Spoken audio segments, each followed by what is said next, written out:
Hello and welcome to the special broadcast. I'm Vinnii Motiwala. Joining me from the Mumbai studio is my colleague Madeeha as well. The Aircraft Incident Investigation Bureau, which comes under the aegis of Civil Aviation Ministry, has released the preliminary report of the investigation into the tragic June 12th Air India plane crash outside Ahmedabad airport.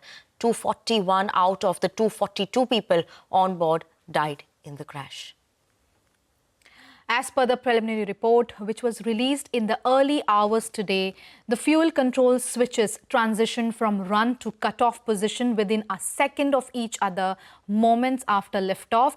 The prelim report states that one of the pilots can be heard on the cockpit voice recording asking the other why he cut off the fuel switch, to which the other pilot responded by saying that he did not. The full transcript of the cockpit audio has not been released. Also, the 15-page report further highlights that the co-pilot, Clive Kundra, was flying the Boeing 787 aircraft, which was en route London, and while pilot in command, Captain Sumit Sabharwal, was monitoring the flight. Both pilots had adequate rest period and had undergone the breath analyzer as well test. The AAIB has also added a caveat that the document has been prepared based on preliminary facts and the information is subject to change. Madeeha, you've been covering this extensively as well. Now that we have the report for the month, so far after a month as well, what is the key highlights, that are coming in from the report? What are the key points that you think are going to be important now from here on? Well, the preliminary report has been the most awaited communication from the AAIB, not just in India, but around the world. The report doesn't have the transcript of the cockpit voice recording, but it does talk about what happened in the final moments of the crash. So on the afternoon of 12th June, which is 13:38:39 seconds Indian Standard Time, the aircraft lifts off. 4 seconds later, at 13:38:42 Indian Standard Time, the aircraft achieves maximum airspeed, and shortly after becoming airborne, and then something catastrophic happens inside the cockpit. Within 1 second of each other, the fuel switches for both engines, engine 1 and engine 2, move from run to cut off. Now, this transition cuts off fuel supply to both engines, causing both to lose thrust. One of the pilots is heard asking the other why did he cut off. The other pilot responded that he did not do so. At 13:38:47, the ram air turbine deploys and its hydraulic pump engines supplying emergency power. At 13:38:52, which is 10 seconds after cutoff, the fuel switch for engine 1 was moved to run, and 4 seconds later, at 13:38:56, engine second's fuel switch is also reset to run. Engine 1 begins recovery while engine 2 fails to recover its core speed despite relighting at 13:39:05, which is 9 seconds after turning on the second engine. One of the pilot issues a mayday, mayday, mayday distress call. The ATC inquired about the call sign but did not get any response and observed that the aircraft crashed outside the airport boundary into the hostel building of the BJ Medical College. This sequence of events from liftoff to crash lasted just 26 seconds. That's how quickly the aircraft went from airborne to disaster. Absolutely, right. Just a few seconds before, this whole thing went from aircraft to a disaster in just a few seconds. But let's also hear out what the Civil Aviation Minister, Ram Mohan Naidu, had to say on this preliminary report that has come out right now. This is a preliminary report right now, and from the ministry we are analyzing the report, but I think it would be better if we can comment on it once the final report comes in. So we are coordinating with AIB also. Whatever support or resources they need, we'll be providing to them. But AIB will be the primary investigating agency into this, and we are hoping that as soon as possible the final report also comes in so that we can arrive at some conclusions. I don't think we should jump into any conclusions on this. I truly believe we have the most wonderful workforce in terms of pilots and the crew in the whole world. Aviation Minister there talking on the preliminary report. The most disturbing part remains unanswered. Why did both fuel switches move to cut off almost simultaneously? That's the question now at the heart of the investigation. Let's bring in our guests. We are now joined by M.R. Sivaraman, former Director General of the Civil Aviation, G.S. Rawat, former Joint Director General of Civil Aviation, and M.R. Wadia, founder and President of the Federation of Indian Pilots. Gentlemen, thank you very much for joining us on the program. Mr. Sivaraman, I'll come to you first. What is your understanding of this preliminary report? Why does it not have a complete transcript of the cockpit voice recording and has only one communication between the pilots on the fuel switch cutoff? Definitely the AAIB will be having the full transcript of the cockpit voice recorder if it had been recovered safely and also deciphered properly. Secondly, it is possible to identify the two voices in the cockpit. Earlier, when one of the aircraft crashed in India, when I was DGCA, there was a problem relating to confusion in the conversation between the pilot and the co-pilot. We requested the National Aerospace Laboratories to do a cockpit voice analysis using filters. They use mathematical filters trying to segregate the voice frequencies, two voice frequencies, one from the other, and then thereafter you match the voice frequency with the voice frequencies available to the pilot and the co-pilot. So it should be possible to find out who was speaking inside the cockpit and which had got recorded. And as far as the switches are concerned, it is really an enigma shrouded in mystery, because the pilot asked, why did you cut off the switch? And the other one replied, no, he didn't cut off. Normally, no pilot cuts off the fuel switch when the aircraft is on takeoff mode and is about to enter the flight path. So I'm not sure what happened, but I believe there was an advisory by the Boeing company that the cutoff switches have to be looked into periodically. Whether the Air India maintenance engineers were constantly looking at it or not, I do not know, because it's a nuanced difference between advisory and mandatory. In regard to an aircraft, I would consider, and as a former DGCA for 3 to 4 years I was there, I would consider everything is mandatory as far as the aircraft is concerned, because it is carrying passengers at great heights, at great speeds, and you will not be able to recover an aircraft just like that. Therefore, even if it has been an advisory, it should have been regularly checked whether the switches were working properly or not. These switches are mechanical switches, as Captain Wadia will explain to you. You have to pull it and push it, otherwise it will not work. And the only electronic connection with these switches is the DFDR to know whether the switches is on or off position. That is how they have been able to find out. And I just cannot believe that, at least I have not heard in aviation history, that any pilot would cut off the fuel supply at the period of takeoff of the aircraft. Absolutely, making key points over there, sir. Mr. Wadia, I'm just going to come to you then. Because like Mr. Sivaraman is also mentioning right now, right, it's not easy to change these switches. And both these fuel switches, switch 1 and switch 2, were switched off 1 second apart. Is it even possible to do that? Or could there be some technical problem which could actually lead to this?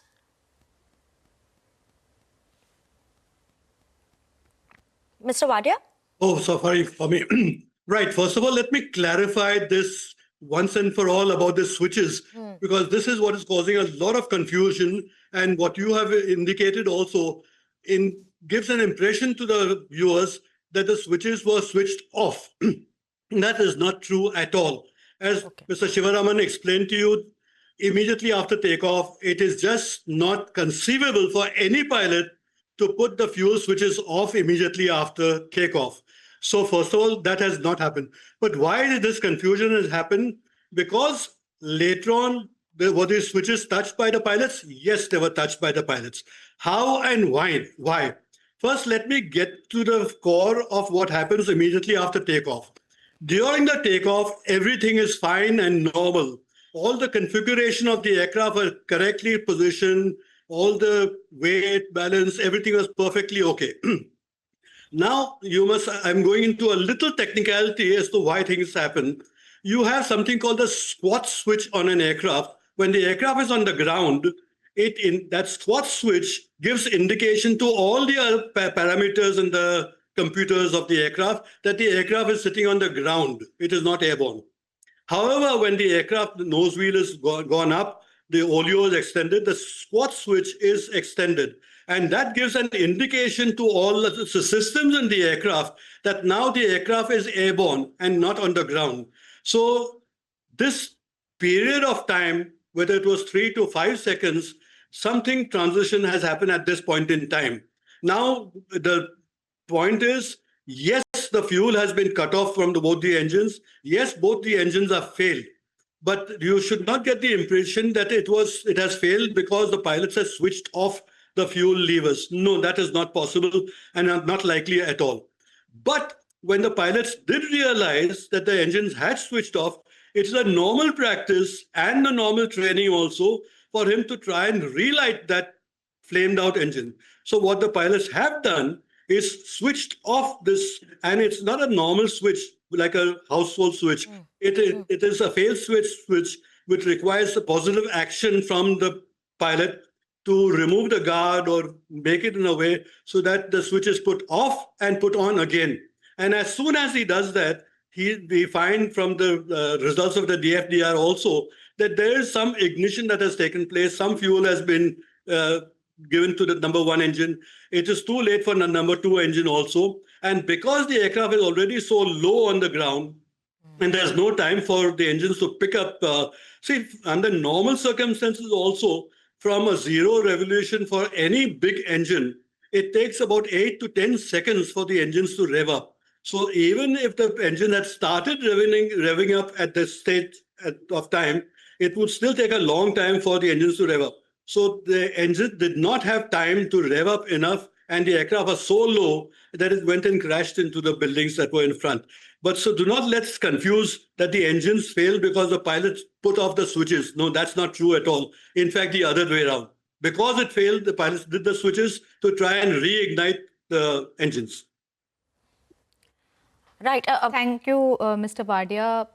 That's an important observation there. But since the report does not specify whether the engine started decelerating before the fuel switches were cut off, let us bring Mr. Rawat in the discussion. Sir, does the exchange between the pilots indicate that neither of them intended to shut down the engines? Yes, definitely one of the pilot, I think, who was the pilot from monitoring. He is, that is my guess only because we have not seen who was the speaking what, and because with that their voice has not been deciphered so far. So one of the pilot has mentioned that because after seeing that aircraft is sinking, he must have seen all the parameters in the cockpit and switches, thrust lever, the first thing which the pilot try to see whether it is why is sinking. So, and he has realized that engine has been this fuel. This thing has been put the cut-off position. Now, if that is cut-off position, now that's why that at that stage he asked the co-pilot, the other pilot, "Have you done it?" So he says, "No, I have not done it." But that is the recording of the CBR as well as the DFDR. The DFDR says it has been put the off position, and then again after 8 or 9 seconds they will put the on position. So this is the findings so far based on the CBR and DFDR. Now the question is why it has gone to the off position, whether it has been done manually or it was automatically as per there was an advisory issued by the FAA in 2018. So what is the reason that further investigation will move in this direction to establish what was the reason for this thing, switches going to the off position? Absolutely, further investigation will go on in this position of what was the reason for this being in that cutoff position. But Mr. Wadia also explained it well, given that, there are other controls that come into play when the flight is airborne as well. Mr. Wadia, I wanted to follow up on this one as well. So you said, obviously, it's not like a regular switch that is turned off, right? It takes a lot of effort before you actually, put on in that cutoff. And the pilots have tried to put it on. The engine, actually, one of them actually revived as well. But, is this a cause maybe that could be some technical error? That is a possibility, given that we only have the two dialogues coming in between, both the pilots that, okay, did you turn it off? No. So then what could be the reason? Is it possibly a technical or a mechanical error? Yes, whatever has happened is perfectly explainable but it's only interpretation of some people trying to presume that the switches may have gone off on its own or something, which is not true. Even the DFDR report eventually finds out that even after the aircraft has crashed, what is the position of the switches as well as the position of the throttles? The throttles are found to be fully forward, that is in takeoff position. And even the switches have been found to be in the on position, not the off position. Now, to presume that these switches could have been switched off on its own mechanically is not likely at all. However, could it have failed because of systems? Yes, that is absolutely possible. These aircrafts are designed fail-safe, and it is completely monitored by the aircraft systems where there are fail-safe systems. So if the fuel is cut off, there is very little the pilot could have done except what he actually did. And what he actually did was putting the switch off. And that is why it was a perfectly normal reaction. Because the pilot has seen that the engines have failed, he asked the other person, have you done anything? Have you put the switches off? The other one said no, which is a perfectly normal reaction and perfectly normal action totally. Exactly what Mr. Sivaraman explained right in the beginning. So this question should be understood straight away, that the switches cannot be switched off automatically just by itself. However, the system of the fuel system in the aircraft is designed so in a complex manner that is it possible for it to cut off by a malfunction? Yes, it certainly is possible to cut off. Whether that actually happened, we do not know. Whether it was tampered with also, we do not know. But certainly what we've said on the first day itself, anything is possible, including I do not rule out the possibility of sabotage. Well, some people were commenting that sabotage, these people are so professional, sabotage cannot happen. Well, let me ask you a simple question. What happened to the Air India aircraft that crashed at the Mont Blanc in Switzerland so many years back? That was a clear case of sabotage. So I do not rule out, I'm not saying it happened in this particular case, but I do not rule out the possibility of sabotage also, or some interference by an outside agency before the aircraft took off. Certainly, the investigating agencies are looking at all angles while probing this investigation, investigating this crash. Let us get Mr. Sivaraman back in the discussion. Sir, while there are so many questions now on how the switch, the fuel switch went from cutoff, from run to cutoff, and again from cutoff to run. Do you think that not releasing the entire transcript of the cockpit voice recording will lead to more speculations? Should they just have revealed the entire cockpit voice recording? Recording was only of a few seconds, because everything happened in a few seconds. So all the relevant recordings, I think they have already released. And they have to find out who spoke what inside the cockpit. And that can be done only by a detailed analysis of the voice frequencies of the two pilots and matching it with the rainy recorded voice of these two pilots. Then they would know who spoke what, who really asked whether he had switched off the fuel supply and who switched on the fuel supply later on. So this can be done, and afterwards only probably the AAIB will be able to say who was the person asking for whether the fuel cutoff switch has been switched off or not. Then they will be able to know really what happened inside the cockpit. Now, as far as the switches are concerned, I'm sure a lot of simulation will be done by using the switches actually in real time to see what happens inside the switch, whether it can cut off automatically. Because there has been a directive from the Boeing in regard to the switches. It is possible that it might have slipped and moved to the cutoff position. So a lot of simulation will be done to see whether the switch can cut off automatically. Otherwise, there was no reason for the circular also to be issued. In my opinion, in all these circulars, of course, the DGCA also issues a lot of circulars in regard to safety matters, in regard to such vital issues. There is no distinction between advisory and mandatory. If there has been an advisory, then it is the responsibility of the owner, operator of the airline to ensure the engineers look at the advisory also, and every time the aircraft lands, they look into that particular instrument or particular control switch or whatever it is, that it is in proper condition and the aircraft is safe to take off. Now, another point which I want to mention very clearly here. Now, in almost all these accidents, whether in the United States, in Indonesia, or any other place, Boeing or some other company has become responsible. Mostly it has been Boeing company in the last few years, 3-4 years. Now the Boeing company people get away with murder. This is actually murder, I would say. If there have been any deficiencies in the system, whether it is in the engine or the control systems, then the company manufacturing the aircraft certifies the aircraft as airworthy, then they should be held responsible. In all these cases, what happens? Even in the case of the whistleblowers of the Boeing company simply paid a fine of $1 billion or $1.2 billion and got away with it. When I looked into the entire details, it was found there is an uproar from the people who have lost their dear ones in all these crashes, that why are these people not being punished? Why are they not being prosecuted? Why are they not being sent to jail? They are just paying fines. These companies are earning billions and billions of dollars of revenue and also profit. So it's easy for them to pay this fine and get away with it. There has been demand for prosecution of these people. In my opinion, it's now too far and no further. We should register an FIR against the Boeing company, against the GE, and against probably also namesake. We must also register an FIR against the Air India also, because this has to be investigated both on the non-technical side and technical side. On the technical side, if it is found this is a faulty switch, and whoever is responsible in the Boeing aircraft must stand trial for culpable homicide not amounting to murder. All right, all right. Let us get Mr. Rawat in the discussion. Sir, what you think the report is indicating? Is it a human error? Is it a mechanical error? What is the inclination there? What is your takeaway?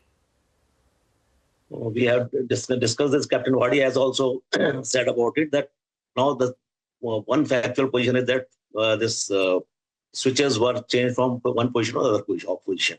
So that is the fact. Why it has gone to that position, whether it is mechanical failure or it was a manual error. So it has to be established by this thing. As Mr. Sivaraman has pointed out, that a lot of simulation will be done on the switches, how they function, whether they function properly all the times, or in adverse condition or any other condition, they fail to work the desired way. So all the investigation has to go into this direction. And if that fails, then the again question comes back to that. If the mechanical failure is ruled out, then the question is that somebody has played with the switches. So that is the way of the investigation which will carry forward. I think the question would be, because both pilots in the cockpit were highly experienced. Captain Sabrawal has had over 8,000 hours of flying experience, and so did Captain Kundar. So, is there a possibility of pilots doing something like this, unheard of? Yes, it should not happen that way, because as a pilot, anybody in the aviation, that nobody will do it intentionally. It may be done erroneously, but nobody will do it intentionally. That is the one fact is there. So whether it has been done in this thing intentionally or erroneously, that will be investigated by the probing agency after they fail to establish there was a mechanical failure in the switches. Right. Obviously we'll have to find out and wait out for more details on that front as well. Mr. Sivaraman, I just want to understand, you were talking about the FAA issuing, that order that came in 2018, saying that there was not a mandatory order, but there was an advisory that was passed on these fuel switches as well. I just want to understand, how often then do you have to check this? Is there a possibility of, that being a reason for, maybe the fuel switch seeing some bit of a malfunction coming in right now as well? So what is the possibility of that, and how often do we have to check this? If I were to be the DGCA today, even if there is only an advisory, particularly in regard to a very vital part of the aircraft, vital instrument of the aircraft, vital control system of the aircraft, which is the fuel switch, I would ensure, or I will issue a directive from my side, that every time the aircraft lands and takes off, they must examine the fuel switch, whether it is in proper condition or not.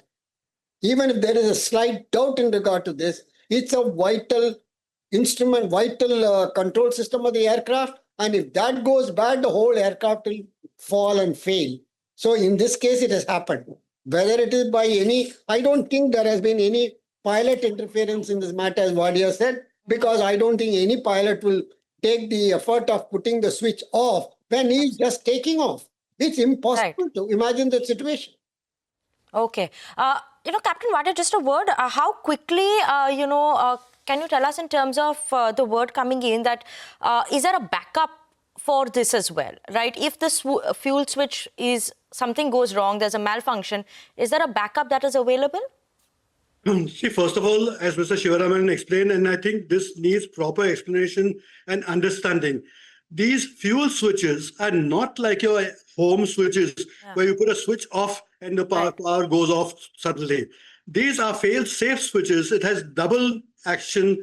You need to take the control off the first switch itself and then put the switch on or off. So therefore, just by making a mistake like that likely to happen is almost 99.9% ruled out to start with.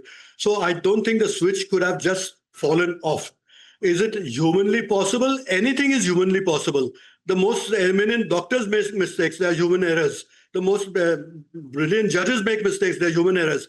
But in this case, did the pilots make human mistakes? To the best of my knowledge and all the information available to us, I think the pilots have systematically done everything correctly and properly to ensure that this did not lead to some accident like this. What actually happened, whether it was a system failure, whether it was a fuel computer failure, which did it fail on its own, or it was manipulated, that people have to establish by a lot of studies. That Captain cannot be Wadia? understood at this point in time. Captain Wadia, there's another question. The landing gears weren't retracted, and it was seen in the video, and also the report says that the landing gears were down. What could be the reason for that? Is it that the pilots were battling something else in the cockpit? Why were the landing gears not retracted? Very good point, and good point to understand, because you can correlate other issues along with exactly what you are asking. See, now, if the aircraft is on the ground, that is the squat switches are showing that the aircraft is on the ground, the gear cannot be retracted. However, only when the squat switches is extended, that means that switch has given indication to all the systems in the aircraft that now the aircraft is airborne, can the gear be retracted? So maybe this squat switch itself is giving an incorrect indication to the other systems on the aircraft itself. Also, why did the RAT deploy almost immediately? What is the RAT? People who are asking, will the RAT give you enough power to run the engines? It has got nothing to do with running the engines.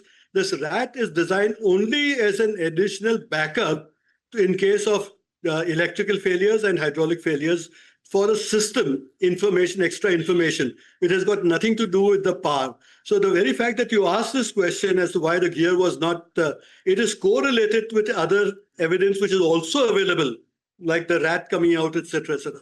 So therefore, I would like to believe, and I have more than enough evidence to believe, that something went wrong in the system itself almost immediately after takeoff, which resulted in both the engines failing. And that is exactly the point that needs to be investigated thoroughly. Absolutely, a lot of points that need to be investigated thoroughly as well. But gentlemen, thank you so much for joining in with us and explaining us and our viewers, what it means, because it's tough to understand all this as well with all the jargons that come in. But explaining us in detail what this investigation report, preliminary report, is suggesting was important for us. So, Mr. Sivaraman, Mr. Rawat, as well as Captain Wadia, thank you so much for joining with us on the show. Thank you so much, viewers, for tuning in. With that, we'll wrap up the show right now. Thanks from Madeeha, myself, as well as the team who put the show together.